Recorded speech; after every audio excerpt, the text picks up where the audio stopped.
1년 전에 이제 저희 채널에 출연해 주셨을 때 10년차 애널리스트가 이제 부동산 투자를 하는 이유라는 영상이 정말 핫했거든요.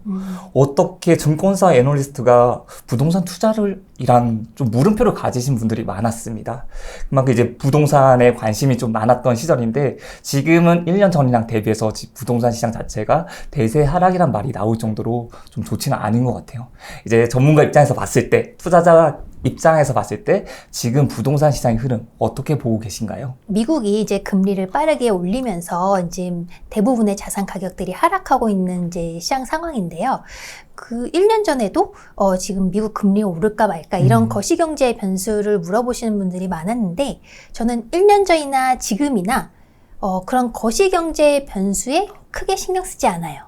그거를 네. 제가 예측하려고 별로 노력하지 않고 그냥 그렇구나 대응할 뿐입니다. 왜냐하면 1년 전에 지금 굉장히 그 미국의 연준이 무슨 말을 하는지 매번 지금 열심히 들으시는 분들이 많으실 텐데 1년 전 연준이 뭐라고 했었냐면 금리는 오랫동안 낮게 유지할 것이고 2022년에 인플레이션은 없을 것이다 라고 이야기를 했었어요. 그래서 그거를 지금 상황하고 대입해 봤을 때는 굉장히 다른 이야기죠. 그런데 연준이야말로 세계 최고의 경제 전문가들이 모인 집단일 텐데 이렇게 예측을 잘 못한다는 것은 우리 일반 투자자들 입장에서는 우리가 그들보다 더 나은 예측을 할 수 있을까? 그 부분을 생각해 보셔야 하는 거죠. 그래서 저는 거시경제 변수는 연준뿐만 아니라 그 누구도 예측하기 어렵다고 생각을 합니다. 그러면은 그 거시경제나 어떤 시장 상황에 너무 집중하기보다는 저는 꾸준히 제가 할 일을 하는 거죠. 그럼 꾸준히 할 일이라는 게 구체적으로 어떤 건지 이야기해 주실 수 있을까요? 네, 그래서 저는 투자는 자산을 꾸준히 늘리는 것, 투자는 자산을 늘리는 것이라고 생각을 합니다. 그러면 자산을 잘 늘려가기 위해서 저는 이제 좋은 투자의 방법이라는 거를 활용을 하는데요. 좋은 투자의 방법은 자산을 가치평가해서 싸게 사서 현금 흐름을 일으키며 보유하는 거예요. 가치 대비 싼 거위를 계속 찾아내는 거네요.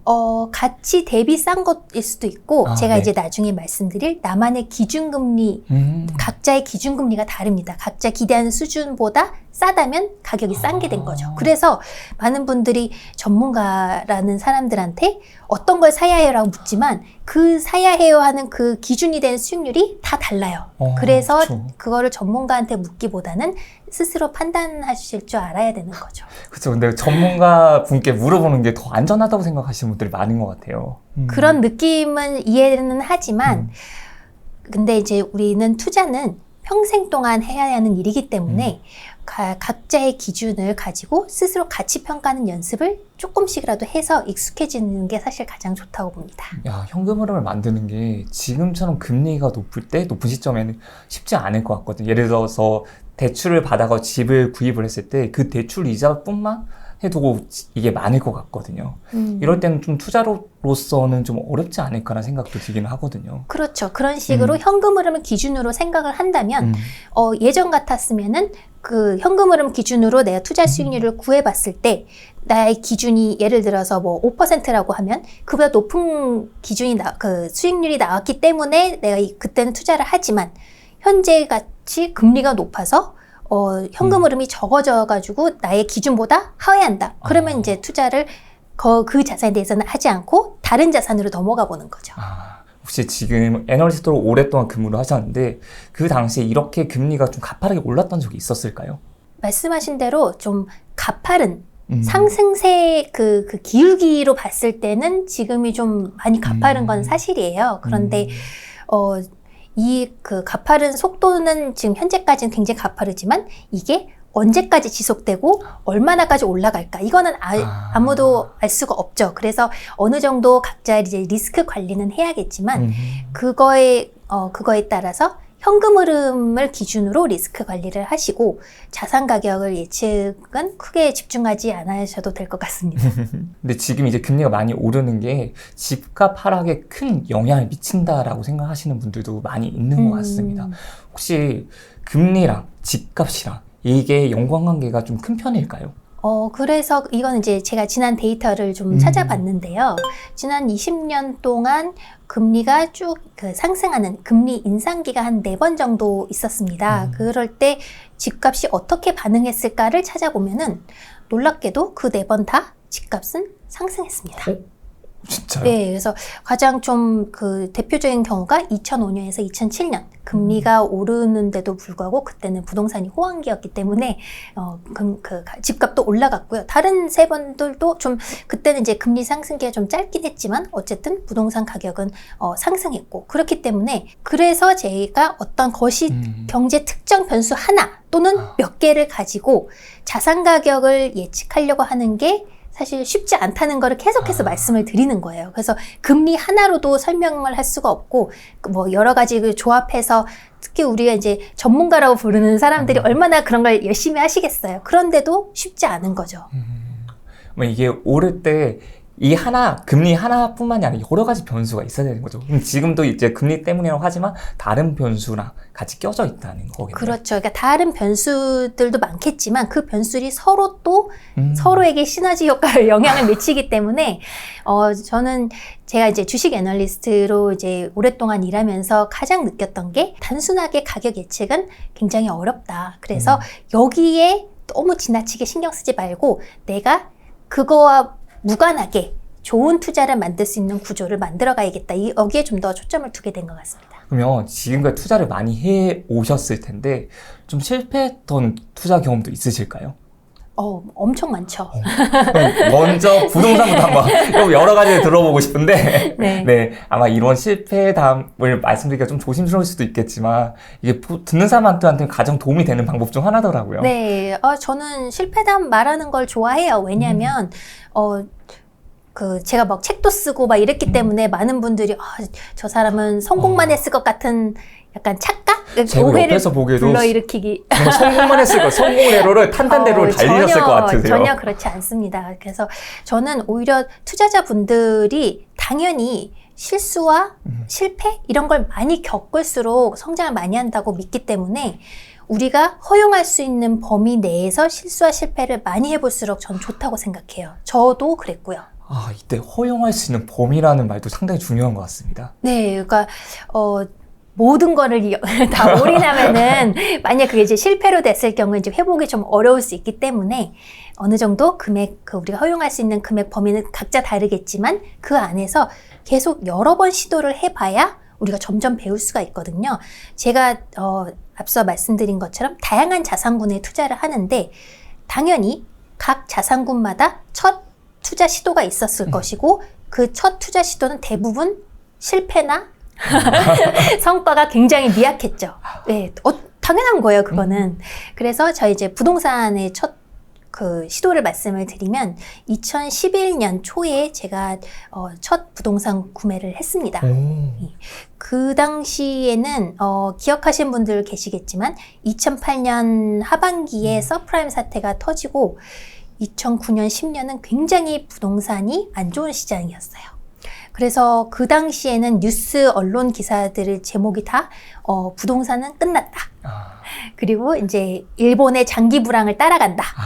대부분 다 그런 암울한 전망밖에 없었습니다. 제가 그때 그래도 용기를 내서 매수를 했죠. 그래서 제가 되돌아봤을 때 잘한 점은 2가지죠. 일단 첫 번째 용기를 내서 어느 정도 그 부동산 가격이 조금 싸졌을 때 매수를 한 거예요. 2007, 8년까지는 굉장히 부동산 가격이 많이 올랐다가 그 이후로는 이제 가격이 하락했기 때문에 제가 그때 용기를 내서 샀던 거는 잘했고, 그리고 2번째로는 제가 그 초보였음에도 어느 정도 입지를 봤어요. 와. 그래서 교통과 학군이 어느 정도 괜찮은 동네를 제가 골랐습니다. 네. 근데 이제 실패한 부분이 뭐냐면 왜냐면 이 시점에는 실패를 할 수가 거의 없는, 왜냐면 오랫동안 보유만 한다면 네. 이때가 거의 바닥인 시점이잖아요. 제가 사고 나서 한 4, 5년 동안 더 빠졌어요. 더 빠졌어요? 네, 가격이 더 하락하고 한 5년 지나니까 제가 산 가격이 되었습니다. 네, 그래서 그 5년 동안을 제가 그거를 이제 실거주하면서 지냈는데 아쉬운 부분이 그거죠. 실거주와 투자를 분리하지 못했던 점.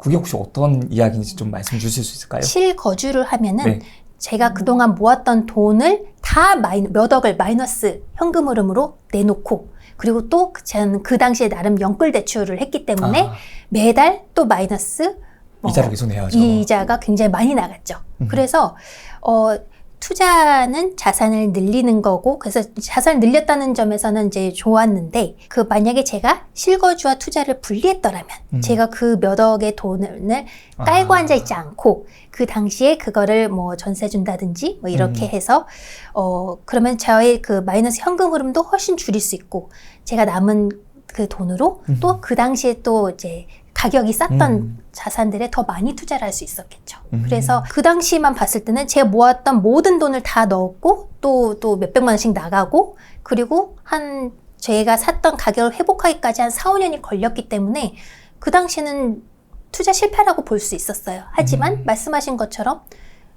입지가 괜찮으면 지금은 이제 가격이 많이 올랐고 그 가치도 계속 잘 유지가 되었기 때문에 지금은 이제 좋은 투자로 변모한 거죠. 혹시 그걸 지금도 갖고 계신가요? 네. 오. 그래서 저는 아까 말씀드렸지만은 가격은 우리 이제 특히 이제 주식 쪽에서는 미스터 마켓, 조울증 환자라고 부르죠. 시장의 가격은 좋다가 나빴다가 언제든지 변동할 수 있습니다. 하지만 우리는 그에 굴하지 않고 그 자산의 가치를 보려고 해요. 부동산의 가치는 입지에 있잖아요. 그래서 입지가 불변하다면 저는 최대한 싸게 사도록 노력하고, 근데 제가 그때 이제 잘 못했던 거는 현금 흐름을 일으키지 못했던 마이너스 현금 흐름만 왕창 일으킨 투자를 했다는 것. 그때 그럼 가격이 4년, 5년 정도 더 빠졌는데 그때는 좀 기분이 좀 마인드 컨트롤을 어떻게 좀 하셨을까요? 기사 같은 데서는 너무 자극적으로 말을 하잖아요. 지금 부동산 끝났다, 계속 내릴 거다 막 이렇게 하고 실제로 가격까지 좀 내리고 있으면 좀 많이 좋지 않을 것 같긴 하거든요. 저의 기대치가 굉장히 낮았던 것 같아요. 왜냐면 그 당시에 말씀하신 대로 네. 부동산 시장 끝났다 이런 이야기를 하니까 저희가 살 때도 내가 부동산으로 큰 돈을 벌어서 시세 차익을 먹어야지 이런 생각을 아예 안 했던 것 같고 일단은 저는 실거주를 하고 그리고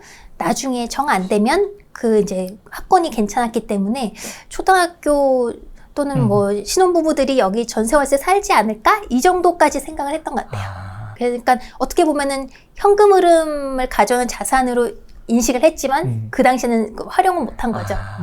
그러면 지금 이제 투자를 훨씬 더 오랫동안 진행을 하셨잖아요. 이제 봤을 때 지금 처음 샀던 집을 돌이켜보게 되면 그때 이제 투자로서랑 아니면 실제로 실거주로서랑 이게 방법이 다를 것 같아요. 투자를 하는 방법이 다를 것 같은데 그런 기준으로 봤을 때 지금 첫 집은 투자에 가까운 집이었나요? 아니면 실거주로서 좀 좋은 집이었을까요? 실거주 집을 매수하는 것. 이거는 투자일까 소비일까 이거에 대한 논란이 굉장히 많잖아요. 맞아요. 네, 그리고 이제 특히 초보 투자자분들이 많이 헷갈려하시고 저도 이제 그런 고민을 했던 거고 그런데 우리가 투자하기 좋은 집의 기준은 투자 수익률로 보는 거죠. 거기서 현금 흐름을 얼마 넣었는데 얼마를 얻을 수 있고 이런 투자 수익률 기준으로 보는 것이 투자하기 좋은 집일 거고 실거주는 이제 실거주 가치일 텐데 우리가 투자로 접근할 때 우리 투자하기 좋은 집이 전체의 전부 다가 아니겠죠? 전체의 10%라고 가정을 하고 우리가 실거주 후보로 이렇게 집을 봤을 때 또 좋다고 생각하는 것도 전체 10%라고 가정을 하면 투자하기 좋은 집이 실거주하기에도 좋은 집일 확률 이 동시에 일어날 확률은 10% 곱하기 10%면 1%가 됩니다. 네. 그래서 그 프로젝트의 난이도가 급상승하는 거예요. 집을 매수하는 거는 투자 실거주는 소비라고 봤을 때 투자와 소비를 둘 다 잘하기 위한 거는 굉장히 어려운 일이다. 그래서 투자와 소비를 가능하면 분리하면 훨씬 그 난이도가 낮아진다. 쉬워지는 거죠. 최소한 10%가 있으니까 확실히 1%보다 훨씬 더 높은 수치잖아요. 그렇죠. 그래서 많은 분들께 꼭 말씀드리고 싶은 거는 이제 부자가 되기 위해서 우리가 해야 할 가장 기초적인 것 중 하나가 투자와 소비를 분리하고 구분하고 그리고 부자가 되기 위해서는 가능하면 투자에 조금 더 집중하는 게 현명하겠죠. 그래서 우리가 가능하면 이제 실거주에 있어서도 실거주도 소비이기 때문에 투자와 소비를 분리를 하고 투자를 잘해서 우리가 투자를 잘해서 나오는 현금 흐름에 맞춰서 실거주를 해결하는 것. 그게 저는 좀 더 현명한 방법이 아닐까 싶습니다. 그러니까 항상 논란이 좀 될 수 있는 부분이 실거주를 투자로 볼 것인지 아니면 진짜 실거주로 볼 것인지 아니면 소비재로 볼 것인지 소비재라기보다는 소비로 볼 것인지 이런 의문을 항상 가지고 있거든요. 근데 지금 작가님께서 말씀해 주셨듯이 소비로서 보게 된다면 여기서 내가 조금 어느 정도 현금 흐름을 창출하기 위해서 여기에 있는 비중을 좀 줄이고 내 현금으로서 오히려 투자라든지 재테크를 통해서 좀 더 자산을 불려나가는 방법을 이야기해 주신 것 같아요. 네. 부자가 되려는 3040 맞벌이 부부가 앞으로 이제 거주할 곳을 정할 때, 살 곳을 정할 때 반드시 이것만은 꼭 알아야 된다고 생각하시는 부분이 있을까요? 부부들의 이제 그 가치관은 다 다르기 때문에 그 상충되는 경우도 많죠. 그래서 일단 두 분이서 어떤 그 우리 가정의 목표를 같이 세우시는 게 중요한 것 같아요. 그래서 투자와 소비를 구분하고 우리가 이제 부자가 되기 위해서는 투자에 좀 더 집중하자. 이렇게 만약에 이제 공동의 목표를 정했다면 그 투자에 좀 더 집중할 수 있는 이제 그 원동력을 갖추게 되는 거죠. 그래서 그럼 투자에 집중하기로 했을 때 그러면은 우리의 그 거주 유형을 어떻게 결정할 것인가? 여기에 대해서 이야기를 해드리면 대한민국에서 주거 유형은 3가지가 있습니다. 자가, 전세, 월세. 네. 그런데 이 3가지 중에서 우리가 어떤 걸 선택해야 될까? 많은 분들이 여기서 또 한 번 자산 가격. 맞아요. 부동산이 오를 것 같으면은 영끌해서 사고, 만약에 이제 빠질 것 같으면 전월세를 살까? 약간 이런 식으로 이제 판단하시는 경우가 굉장히 많죠. 근데 저는 여기서도 그거는 아무도 모르는 거기 때문에 불투명한 자산 가격의 모든 걸 판단 기준을 삼기보다는 현금 흐름을 기준으로 선택하시는 게 낫다고 생각을 해요. 그래서 예를 들어서 어떤 부부가 이제 3억 원의 현금을 들고 이제 자가를 할까 아니면은 전세 월세를 살까를 이제 거주 유형을 고민할 때 먼저 자가 유형을 생각을 해보면 우리가 3억을 가지고 있으면 보통 그보다 좀 더 대출을 일으켜서 한 5억이나 6억 되는 부동산을 사려고 하겠죠. 네. 그래서 5억이나 6억의 이제 아파트를 이제 산다고 하면 그러면 우리가 이제 현금 흐름을 기준으로 본다면 마이너스 현금 흐름은 어떻게 될까요? 결국은 파산이 되지. 말씀으로 파산은 조금 심하고. 파산은 좀 심하고. 네, 좀 일단은 쓸 수 있는 모을 수 있는 돈이 없을 것 같습니다. 일단은 우리가 갖고 있는 돈 3억 원을 다 내야 되죠. 그쵸. 네, 마이너스 현금 흐름 3억. 거기다가 이제 매달 대출 상환, 원리금 대출 상환 비용이 그 금리나 이런 거에 다르지만 한 140만 원? 이렇게 나간다고 칠게요. 그러면, 현금 흐름 기준으로 봤을 때 마이너스 3억 원에다가 매달 마이너스 140만 원 정도가 나가게 되는 거예요. 네. 플러스 현금 흐름은 이 경우에는 없죠. 그렇기 때문에 이게 현금 흐름을 기준으로 봤을 때 좋은 투자인가? 라고 이제 다시 한번 우리가 의구심을 가질 수가 있습니다. 네. 그러면은 이제 월세의 경우를 한번 생각을 해보면 그 같은 아파트에 우리가 이제 살려고 이제 마음먹었던 그 같은 아파트의 월세가 보증금 1억, 월세 100만 원이라고 해볼게요. 네. 그러면 우리가 가지고 있는 돈 3억 중에서 1억을 보증금으로 내고 이제 매달 월 100만 원의 월세가 나가겠죠. 그럼 그게 마이너스 현금 흐름이에요. 네. 그런데 이 경우에도 마이너스 현금 흐름이 있기는 하지만 2억이 남죠. 그쵸, 2억이 남죠. 그러면은 그 2억을 가지고 우리가 다양한 투자를 시도해 볼 수가 있습니다. 2억이 어떤 식의 거위가 되는지에 따라 가지고 이게 플러스 현금 흐름을 만들 수도 있고, 그렇죠. 좀 좋지 않을 수도 있겠네요. 그래서 네. 이런 조언을 해줄 때 너무나 이제 변수가 많지만 그 부부의 투자 실력, 그게 이제 어떻게 뒤집어 보면 이제 그 부부가 기대하는 어떤 기준이 되는 이제 투자 수익률이기도 한데, 아까 말씀드린 자가의 경우에는 기회비용도 발생을 해요. 내가 만약에 투자 수익을 연 10% 정도를 만들 수 있는 실력이 있는데, 그렇게 모든 마이너스 현금 흐름에 다 내주면, 그만큼의 이제 기회비용이 발생을 하는 것이고요.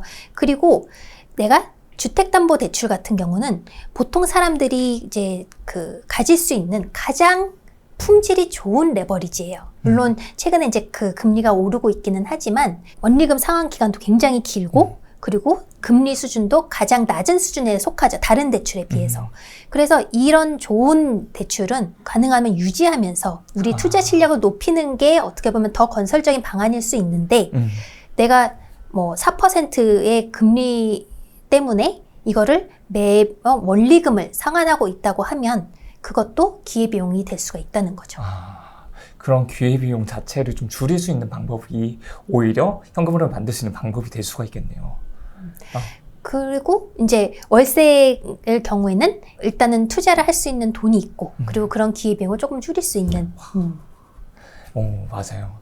실제로 주변에서도 많이 물어보실 것 같아요. 저 이제 처음 이제 신혼부부가 됐는데 이제 결혼을 할 텐데 전세로 살아야 될지 월세로 살아야 될지 또는 집을 사야 될지 매수를 해야 될지 이걸 물어보시는 분들이 많을 것 같아요. 그리고 지금 같은 경우는 이제 매매 수요가 많이 줄다 보니까 전세로 살아야 될지 월세를 살아야 될지 이것도 많이 물어보실 것 같거든요. 네, 일단 마지막으로 전세의 경우를 좀 더 말씀을 드리면 전세 같은 경우는 아까 말씀드린 5억, 6억 한 아파트의 전세가가 한 3억 5천 된다고 치면 내가 가지고 있는 돈을 다 넣어도 조금 부족하기 때문에 전세자금 대출을 받으셔야겠죠. 그러면 자기가 전세자금 대출을 얼마에 받느냐에 따라 달라지긴 하지만 어쨌든 그와 마찬가지로 전세자금 대출에 내가 가지고 있는 돈의 일부를 마이너스 현금으로 내고 그리고 또 전세자금 대출 금리만큼 또 마이너스 현금 흐름이 매달 발생할 겁니다. 거기에 또 여기 또 중요한 기회비용이 한 가지 더 발생을 해요. 전세자금 대출을 받으면 주택을 살 수 있나요? 사기가 어렵죠. 네, 사기 어렵죠. 그러면 저는 투자에 있어서도 되게 좀 선택권을 넓혀가는 게 좋다고 생각을 하는데 우리가 투자할 수 있는 주요 자산군 중 하나인 부동산이 사라지게 되는 거예요. 그렇기 때문에 저는 그 기회비용까지도 우리가 감안을 하셔야 한다고 봅니다. 그럼 대표님께서 보셨을 때 지금 부동산 시장은 혹시 좀 투자를 해도 될 만한 시장일까요? 저의 이제 투자의 판단은 자산 가격이 앞으로 오를까 내릴까에 근거하기보다는 현금 흐름을 기준으로 합니다. 그래서 지금 이제 내가 어떤 부동산 자산을 샀을 때 내가 어떤 현금 흐름을 기대할 수 있는가 이거를 보고 이 현금 흐름으로 계산한 투자 수익률이 내 기준보다 높으면 사는 거고 아니면 말기 때문에 시장 상황이 이렇다. 물론 지금 뭐 금리가 올라가면은 그러면은 그게 이제 자산 가격에 미친 영향보다도 내 현금 흐름에 미치는 영향을 생각해 보는 거죠. 내 현금 흐름에 들어올 거에 어떤 악영향을 줄 수 있나? 아니면은 금리가 올라서 현금 흐름이 더 많이 나갈 수 있겠네? 또는 내 레버리지가 축소할 수 있지도 않을까? 왜냐면 뭐 조기 상환의 압박이 있다든지 이런 식으로 내 현금 흐름에 어떤 영향을 미칠까를 기준으로 판단을 하시는 게 자산 가격이 앞으로 오를까 내릴까 보다 좀 더 유리한 판단 프로세스가 될 거라고 봐요. 우리 작가님께서 내가 가지는 투자 기준 같은 게 좀 있을까요? 네, 저는 이제 서두에서 말씀을 드린 것처럼 부동산뿐만 아니라 제가 투자하는 다른 자산들, 부동산, 주식, 금, 암호화폐까지 아니면 뭐 그 법정화폐 모든 자산에 대해서 동일한 투자의 기준을 적용합니다. 그래서 그 투자의 기준은 아까 잠깐 말씀드렸던 좋은 투자의 방법, 자산을 가치 평가해서 싸게 사고 현금 흐름이 일으켜서 보일 수 있는가 이게 저의 가장 주된 좋은 투자 방법이에요. 되게 교과서 말처럼 들리지만 저는 실제로 이거를 다양한 자산군에 적용을 하고 있고 이거를 그냥 얼핏 들었을 때도 이렇게만 할 수 있으면 장기적으로 투자 성과가 좋을 것 같고 리스크가 적을 것 같잖아요. 그래서 이거를 그냥 실천한 방법을 연구해서 하시면 저는 굉장히 좋은 투자를 만들 수 있다라고 믿고 있습니다. 어떻게 보면 정말 간단할 것 같거든요. 자산 가치 평가를 하고 또 현금을 보유할 수 있는 자산을 만드는 거 정말 간단한데 실제로 어떻게 이게 되는지가 많이들 궁금해 하실 것 같습니다. 그래서 이거를 이제 이 좋은 투자의 방법을 적용하려면 가장 먼저 이게 가치 있는 자산인가를 생각을 해야죠. 자, 이게 자산인가? 내가 앞으로 모아갈 만한 가치가 있을까? 이거를 발견을 하면 그 다음에 이거를 내가 이제 가치평가에서 싸게 사고 이런 걸 할 수 있는가를 이제 생각해 보는 거죠. 그래서 만약 거기서 일단 yes라고 생각이 되면 좀 더 구체적으로 저는 현금 흐름 도표를 그려봅니다. 현금 흐름 도표요? 현금 흐름 도표는 이제 엑셀로 굉장히 간단하게 그리실 수가 있는데요. 사실 원리는 간단해요. 우리가 전세 레버리지 투자를 한다고 가정을 했을 때 처음에 어떤 투자든 간에 투자금이 들어가죠. 예를 들어서 뭐 3천만 원이 들어간다고 할게요. 그러면은 3천만 원이 현금 흐름이 나가는 것이기 때문에 오늘 날짜 그리고 마이너스 3천만 원 이렇게 엑셀에 씁니다.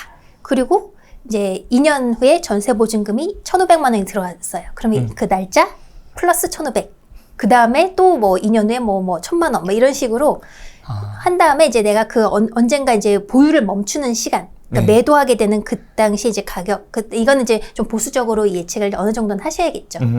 그래서 그렇게 했을 때 그 엑셀을 이용하면은 굉장히 쉽게 연평균 투자 수익률, 내부 수익률이라고 합니다. 이 IRR이라고 불리는 내부 수익률을 굉장히 쉽게 구하실 수가 있어요. 그럼 이거를 구해서 아까 말씀드린 나만의 기준, 나는 5% 또는 뭐 누구는 10% 뭐 다 다르겠죠? 그 이상으로 투자 수익률이 나올 것 같다고 이렇게 판단이 되면은 그때는 그걸 적극적으로 실행을 하는 거예요. 전세금이 이제 오르는 게 2년이나 걸리는 거잖아요. 그럼 내가 어떻게 보면 현금 흐름을 창출시키려고 하는 건데 그 2년이란 기간이 좀 길게 느껴질 수 있을 것 같거든요. 그리고 지금처럼 전세금 자체가 내리는 시장이라면 더더욱 길게 느껴질 수가 있을 것 같습니다. 이거는 이제 제가 현금 흐름 도표를 그린 자산의 기준으로 전세 레버리지 투자를 말씀드려서 그런 건데 전세 레버리지 투자의 가장 그 시작점은 매매가와 전세가가 둘 다 동시에 저평가됐을 때 그 투자를 시작해야 하는 거죠. 제가 그 좋은 투자의 방법에서 자산을 가치평가해서 싸게 산다는 거. 싸게 산다는 거는 매수가도 저평가, 그리고 현금 흐름을 앞으로 꾸준히 전세가가 꾸준히 일어나려면 전세가가 저평가되었을 때 그걸 시작하는 건 기본인 거예요. 근데 제가 이제 작년 사실 월브에 출연했을 때도 서울이나 수도권의 전세 레버리지 투자하기 어려운 환경이라고 말씀드렸던 게 그 당시에도 이미 매매가와 전세가가 고평가되어 있다고 저는 판단했기 때문에 그럴 때 이제 투자를 시작하면은 말씀하신 대로 2년 뒤에 내가 올릴 수 있을까 되게 불안해지죠. 그래서 저평가되었을 때 시작해 우리가 마음 편히 그 현금으로 어느 정도 예측을 할 수가 있는 거죠. 그럼 전세값도 일단 좀 비교를 해봐야 되겠네요. 여기가 싼지 가치 대비 좀 저렴하게 형성이 되어 있는지 이런 부분을 봐야지 내가 나중에 그래도 현금 흐름을 만들 수 있을지를 확인할 수가 있는 거겠네요. 네, 그러니까 제가 이제 전세가의 어떤 버블 여부를 판단하는 그 기준은 제가 그 통화량으로 보고 있어요. 통화량이요? 전세가는 우리가 실사용 가치를 가장 잘 반영하는 것이기 때문에 그 제가 지역별로 인구 50만 명 이상 되는 도시별로 통화량도 그냥 쓰면 안 되고 약간 수정을 해줘야 하는데 그 통화량의 증감과 전세가의 증감을 비교를 해보면은 몇 년 전만 해도 그게 지역별로 편차가 굉장히 컸습니다. 그리고 저평가된 지역이 많았어요. 그런 지역에 가서 매매가와 이제 전세가가 동시에 저평가된 지역에 가서 하면 이제 어느 정도 현금 흐름을 이제 예측을 할 수가 있죠. 그런데 계속 말씀드리지만, 네, 지금 이제 수도권 같은 경우는 작년부터 좀 고평가 영역인 것 같습니다. 통화량처럼 이제 통화량이 이제 유통되는 것만큼 이제 오르는 게 거의 정상인데 지금은 그것보다 훨씬 더 매매값이든지 전세값이 훨씬 더 많이 올랐다는 거죠. 서울 수도권 같은 경우는 그렇죠.